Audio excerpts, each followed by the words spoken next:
गुरु गोबिंद सिंह जयंती 2022 खालसा पंथ की स्थापना और गुरु ग्रंथ साहिब को बताया सर्वोच्च, ऐसे थे सिखों के 10वें गुरु गोबिंद सिंह। गुरु गोविंद सिंह का जन्म कब हुआ था? गुरु गोविंद सिंह का जन्म 22 दिसंबर 1666 को बिहार के पटना साहिब, भारत में हुआ। आपजी का नाम गोविंद राय रखा गया था। गुरु गोविंद सिंह का परिवार। गुरु गोविंद सिंह के पिता का नाम गुरु तेग बहादुर जी था, जो सिख धर्म के 8वें गुरु थे। गुरु गोविंद सिंह की माता का नाम गुजरी देवी था। जब आपजी का जन्म हुआ उस समय आपजी के पिता गुरु तेग बहादुर जी बंगाल और असम में सिख धर्म के उपदेश दे रहे थे। पटना में जिस घर में आपजी का जन्म हुआ वहां अब तख्त श्री हरिमंदिर जी पटना साहिब स्थित है। आपजी पटना में 4 वर्ष तक रहे थे।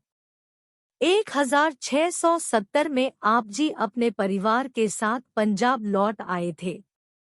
मार्च 1672 में आपजी अपने परिवार के साथ हिमालय की शिवालिक घाटी में चकनानकी चले गए थे। चकनानकी नामक शहर की स्थापना गुरु तेग बहादुर जी ने 16 जून 1665 ई में कहलूर के राजा दीप चंद जी से जमीन खरीदकर की थी, जिसका बाद में नाम बदलकर आनंदपुर साहिब रख दिया गया था। चकनानकी में आपजी ने प्राथमिक शिक्षा, भाषा ज्ञान एवं युद्ध कौशल कला सीखी। साथ ही आपजी ने गुरुमुखी, संस्कृत, हिंदी, पंजाबी, ब्रज, मुगल, फारसी, उर्दू, संस्कृत भाषाओं का ज्ञान प्राप्त किया था। आपजी ने 1684 में वरश्री भगवती जी की नामक महाकाव्य की रचना की। गुरु गोविंद सिंह जी ने प्राथमिक शिक्षा के साथ साथ एक महान योद्धा बनने के लिए अस्त्र शस्त्र चलाने की विद्या, लड़ने की कला, तीरंदाजी करना आदि सीखा था। गुरु गोविंद सिंह जी आनंदपुर साहिब में रोजाना लोगों को नैतिकता, निडरता तथा आध्यात्मिक जागृति का संदेश देते थे। आपजी के प्रभावस्वरूप यहाँ पर सभी वर्ण, रंग, जाति और संप्रदाय के लोग बिना भेदभाव के समानता एवं समरसता का ज्ञान प्राप्त करते थे। गुरु गोविंद सिंह का विवाह। गुरु गोविंद सिंह जी जब 10 वर्ष की आयु के थे, तब आपजी का विवाह 21 जून 1677 को माता जीतो के साथ आनंदपुर से 10 किलोमीटर दूर बसंतगढ़ में हुआ था। इनके 3 पुत्र हुए थे, जुझार सिंह, जोरावर सिंह, फतेह सिंह। फिर जब गुरु गोविंद 17 वर्ष की आयु के थे तब आपजी का विवाह 4 अप्रैल 1684 को माता सुंदरी के साथ आनंदपुर में हुआ। इनके एक पुत्र हुआ था जिसका नाम अजीत सिंह था। फिर 33 वर्ष की आयु में आपजी का विवाह 15 अप्रैल 1700 को माता साहिब देवन के साथ हुआ था। इनके कोई संतान नहीं थी। गुरु गोविंद सिंह के पुत्र जुझार सिंह, जोरावर सिंह, फतेह सिंह, अजीत सिंह। गुरु गोविंद सिंह जी गुरु गद्दी पर विराजमान। गुरु गोविंद सिंह के पिता गुरु तेग बहादुर जी सिखों के 9वें गुरु थे। जब मुगल शासक औरंगजेब द्वारा कश्मीरी पंडितों को जबरदस्ती इस्लाम धर्म ग्रहण करने के लिए मजबूर किया जा रहा था तथा उन पर अत्याचार किए जो रहे थे, तब 16 कश्मीरी पंडितों का प्रतिनिधि मंडल 1675 में गुरु तेग बहादुर जी से मिलने आनंदपुर साहिब पहुंचा। उन्होंने गुरु तेग बहादुर जी को कश्मीर में मुगल अधिकारियों द्वारा किए जा रहे जुल्म और जबरदस्ती इस्लाम में परिवर्तित किए जाने की कहानी सुनाई और रक्षा के लिए गुरुजी से सहायता मांगी। तब आपजी ने कहा कि किसी महान पुरुष का बलिदान ही इस धर्म को बचा सकता है। उस समय गुरु गोविंद जी उनकी बातों को बड़ा ध्यानपूर्वक सुन रहे थे। इस समय आपजी केवल 9 वर्ष की आयु के थे। आप जी ने कहा कि पिताजी, इस महान कार्य के लिए आपसे महान कौन हो सकता है। इस प्रकार गुरु गोविंद सिंह जी ने अपने पिता को कश्मीरी हिंदुओं की रक्षा और बलिदान के लिए प्रेरित किया। जुलाई 1675 ई गुरु तेग बहादुर जी ने अपने बेटे गुरु गोविंद सिंह जी को गुरुगद्दी पर बैठा दिया और स्वयं दिल्ली के लिए निकल पड़े। गुरु गोविंद सिंह सिखों के 10वें तथा अंतिम गुरु थे। गुरु तेग बहादुर ने औरंगजेब का खुलकर विरोध किया था। दिल्ली पहुंचने के बाद आप जी को इस्लाम धर्म कबूल करने के लिए कहा गया। जब आपने इस्लाम धर्म कबूल करने से मना कर दिया, तब मुगल शासक औरंगजेब ने 11 नवंबर 1675 को भारत की राजधानी दिल्ली के चांदनी चौक में गुरु तेग बहादुर सिंह का सिर कटवा दिया था। गुरु तेग बहादुर की मृत्यु के बाद गुरु गोविंद सिंह जी को 9 साल की उम्र में ही 11 नवंबर 1675 को सिखों का 10वां गुरु बना दिया था। खालसा पंथ की स्थापना। गुरु गोविंद सिंह जी ने 13 अप्रैल 1699 ई को वैशाखी के दिन आनंदपुर में सभी सिखों को एकत्र होने का अनुरोध किया था। गुरु गोविंद सिंह जी ने 13 अप्रैल 1699 में वैसाखी के दिन खालसा पंथ की स्थापना की, जो सिख धर्म के विधिवत दीक्षा प्राप्त अनुयायियों का एक सामूहिक रूप है। खालसा का अर्थ होता है शुद्ध या विशेष। उसके बाद आप जी ने सिख समुदाय के सामने पूछा कि कौन अपने सर का बलिदान देना चाहता है। तभी एक स्वयंसेवक बलिदान देने के लिए सहमत हो गया था और गुरु गोविंद सिंह जी उस स्वयंसेवक को तंबू में लेकर गए और कुछ समय बाद एक खून लगे हुए तलवार के साथ वापस लौटे। फिर गुरु जी ने वही बात वापस दोहराई, जिससे एक स्वयंसेवक और सहमत हो गया। उस स्वयंसेवक को भी गुरु जी तंबू में अपने साथ ले गए और जब बाहर निकले तो आप जी के हाथ में खून से सना तलवार था। इसी तरह 5वां स्वयंसेवक आप जी के साथ तंबू के भीतर गया। कुछ समय बाद गुरु गोविंद सिंह जी सभी जीवित सेवकों के साथ वापस लौटे। इनको आप जी ने पंच प्यारे या पहले खालसा का नाम दिया।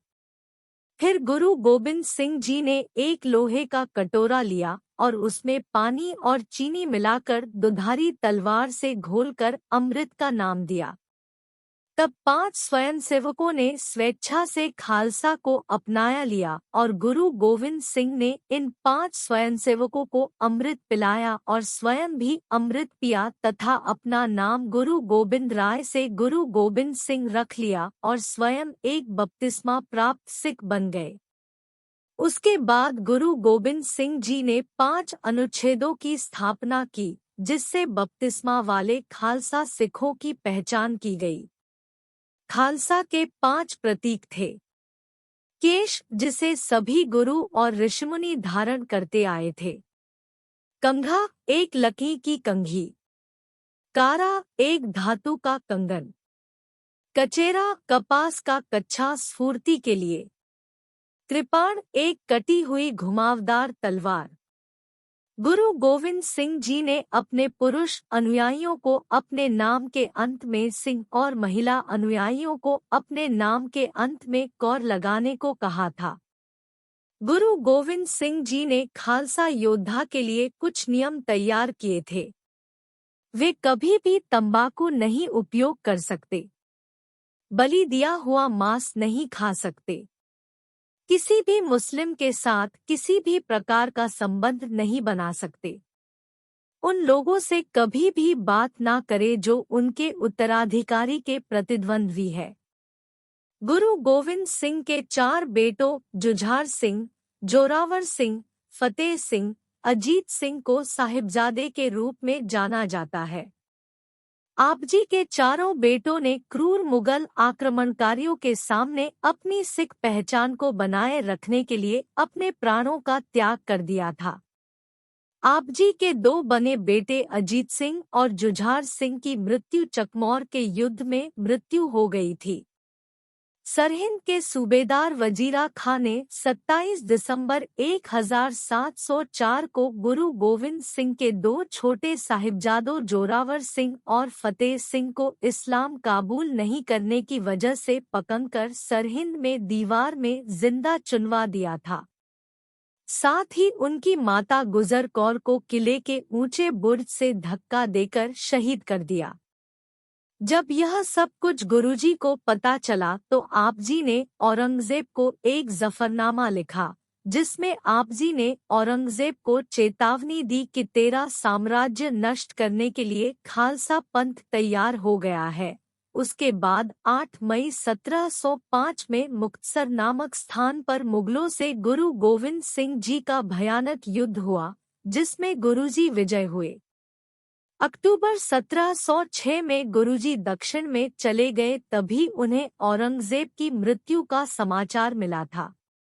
गुरु गोविंद सिंह जी पावंटा साहिब में सिरमौर के राजा मेदिनी प्रकाश के निमंत्रण पर अप्रैल 1685 में गुरु गोविंद सिंह जी अपने निवास को सिरमौर राज्य के पावंटा शहर में स्थानांतरित कर दिया। आपजी का राजा भीमचंद के साथ मतभेद था, इसी कारण आपजी को आनंदपुर साहिब छोड़ना पड़ा था और वहां से आपजी टोका शहर में चले गए थे। तभी सिरमौर के राजा मेदिनी प्रकाश ने आपजी को टोका से सिरमौर की राजधानी नाहन के लिए आमंत्रित किया था। नाहन से आपजी पावंटा के लिए रवाना हुए थे। मेदिनी प्रकाश ने आपजी को अपने राज्य में इसलिए आमंत्रित किया था क्योंकि वह गढ़वाल के राजा फतेह शाह के खिलाफ अपनी स्थिति मजबूत करना चाहता था। नाहन के शासक मेदिनी प्रकाश के अनुरोध पर गुरु गोविंद सिंह जी ने हिमाचल प्रदेश में स्थित पौंटा नामक स्थान पर श्री पौंटा साहिब गुरुद्वारे का निर्माण करवाया था। यह गुरुद्वारा सिख धर्म के लिए अत्यंत महत्वपूर्ण है। यहाँ पर आपजी ने उच्च कोटि के साहित्य की रचना की थी। यहाँ आपके दरबार में 52 कवि थे। आपके दरबार में 52 कवियों तथा लेखकों की उपस्थिति रहती थी, इसीलिए उन्हें संत सिपाही भी कहा जाता था। उनमें प्रमुख कवि थे सुखदेव, अनी राय, पिंडी दास, सेनापत, लखन, कांशी राम और नंदलाल आदि। गुरु गोविंद सिंह जी ने यहीं पर कृष्ण अवतार नामक ग्रंथ की रचना की। आपजी ने रामायण और महाभारत का भी गहराई से अध्ययन किया था। यहीं पर आपजी ने हजारों सिखों को सैनिक प्रशिक्षण दिया तथा उन्हें लड़ाकू सैनिक बनाया। साथ ही आपजी ने साढौरा के पीर बुद्धू शाह की सिफारिश पर 500 पठानों को भी फौज में भर्ती किया था। यहाँ पर आपजी ने 4 साल रहे थे। गुरु गोविंद सिंह जी की आत्मकथा का नाम विचित्र नाटक है। गुरु गोविंद सिंह की मृत्यु। जब दिल्ली के मुगल बादशाह औरंगजेब की मृत्यु हो गई, उसके बाद औरंगजेब का बेटा बहादुर शाह उत्तराधिकारी बना। श्री गुरु गोविंद सिंह जी ने बहादुर शाह को बादशाह बनाने में सहायता की थी। इसी कारण बहादुर शाह और गुरु गोविंद जी के बीच अच्छे संबंध स्थापित हो गए थे। वहीं दूसरी तरफ गुरु गोविंद सिंह और बहादुर शाह की मित्रता सरहद के नवाब वजीद खां को खटकती थी। गुरु गोविंद सिंह को किसने मारा? इसी ईर्ष्या के कारण 1708 ही में सरहिंद के नवाब वजीर खान ने अपने 2 पठानों जमशेद खान और वासिल बेग को गुरु की हत्या करने के लिए भेजा था। जमशेद खान के आक्रमण से गुरु गोविंद सिंह के दिल के नीचे घाव हो गया था। इस घाव का एक यूरोपीय सर्जन द्वारा इलाज भी करवा गया था, लेकिन यह ठीक नहीं हुआ था। इसी कारण गुरु गोविंद जी की मृत्यु 42 वर्ष की आयु में ही 7 अक्टूबर 1708 को हजूर साहिब नांदेड़ में हो गई थी। गुरु गोविंद सिंह जी के महत्वपूर्ण तथ्य अबाउट गुरु गोविंद सिंह इन हिंदी। गुरु गोविंद सिंह जी 1676 में गद्दी पर बैठे और 1708 तक गद्दी पर रहे। गुरु गोविंद सिंह जी के समय में खालसा सैनिकों की संख्या लगभग 80,000 थी। गुरु गोविंद सिंह जी, गुरु गोबिंद, ने सिखों के पवित्र ग्रंथ गुरु ग्रंथ साहिब को 1705 में पूरा किया। आप जी ने गुरु ग्रंथ साहिब को अपना गुरु माना। आप जी ने कहा था कि मैं मृत्यु के बाद अब कोई दूसरा सिखों का गुरु नहीं होगा, बल्कि अब गुरु ग्रंथ साहिब को माना जाएगा। गुरु गोविंद सिंह जी ने सिखों को सैनिक संप्रदाय खालसा में परिवर्तित कर दिया। आप जी ने लुप्त आदिग्रंथ को पुनः संकलित करके उसका नाम दशम पातशाह का ग्रंथ रखा। आप जी के समय पहाई क्षेत्र सिरमौर के शासक मेदिनी प्रकाश को अपने यहाँ आमंत्रित किया। गुरु गोविंद सिंह जी, गुरु गोविंद, ने 4 किले आनंदगढ़, केशगढ़, लोहगढ़ और फतेहगढ़ का निर्माण करवाया। गुरु गोविंद सिंह सभी धर्मों, जाति के लोगों का सम्मान करते थे और उन्हें आवश्यकता पड़ने पर हर वक्त उनकी मदद करते थे। गुरु गोविंद सिंह जयंती, गुरु गोबिंद सिंह जयंती। सिख धर्म में प्रकाश पर्व का विशेष महत्व है।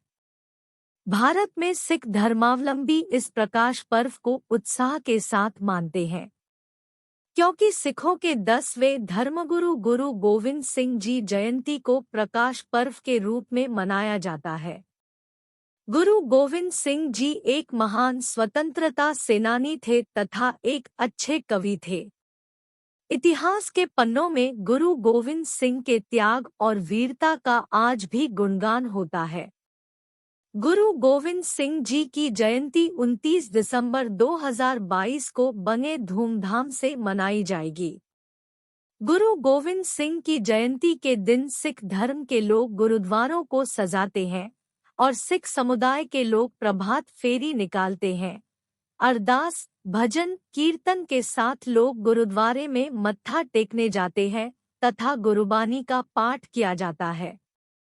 इसके साथ ही गुरु गोविंद सिंह जयंती को बड़े धूमधाम से मनाया जाता है। इस दिन खालसा पंथ की झांकियां निकाली जाती है। प्रकाश पर्व पर लंगर का भी आयोजन किया जाता है। गुरु गोविंद जी ने यह शब्द कहे थे, 1.25 लाख से 1 लगाऊं। इसका अर्थ होता है कि शक्ति और वीरता के संदर्भ में उनका एक सिख 1.25 लाख लोगों के बराबर है।